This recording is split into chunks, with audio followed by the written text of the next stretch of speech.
Shivanshu recording studio बानावर बिशुनगंज।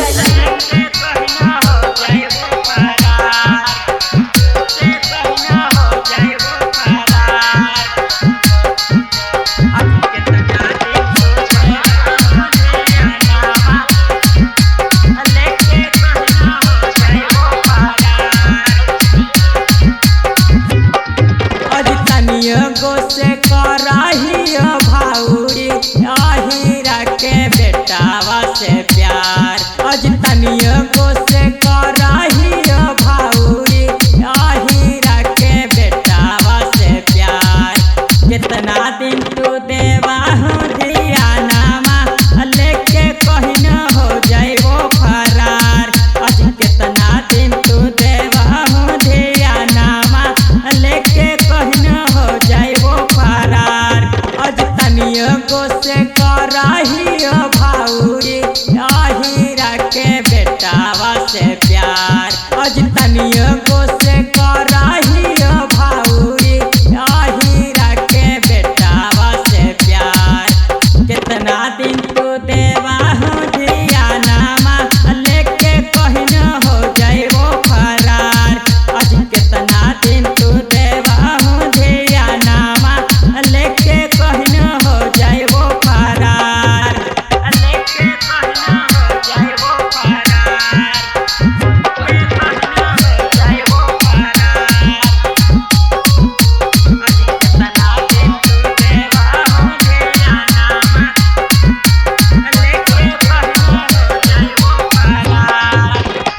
लाली बाली बिंदिया दिल गई और कनवालिया होठ में लहकावे खातिर दिल गई उठा लालिया।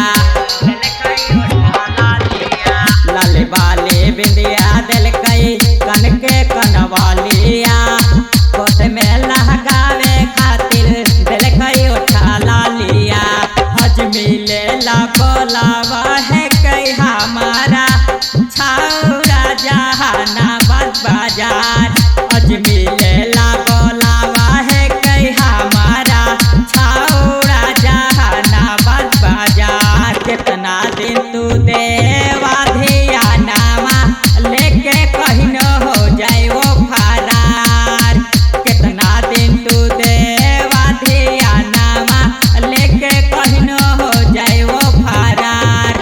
लेके कहीं न हो जाइबो फरार।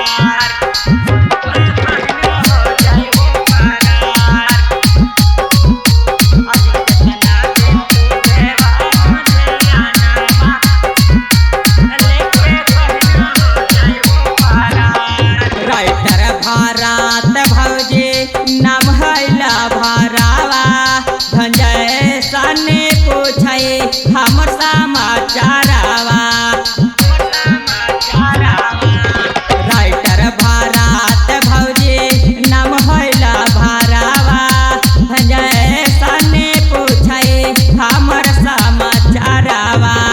हमने दोनों के बीच में भौजी बानना तू दरार। हमने दोनों के बीच में भौजी बानना तू दरार। कितना दिन तू देवा धिया नामा लेके कहीं न हो जाइबो फरार। कितना दिन तू देवा धिया नामा लेके कहीं न हो जाइबो फरार। शिवांशु रिकॉर्डिंग स्टूडियो बानावर बिशुनगंज।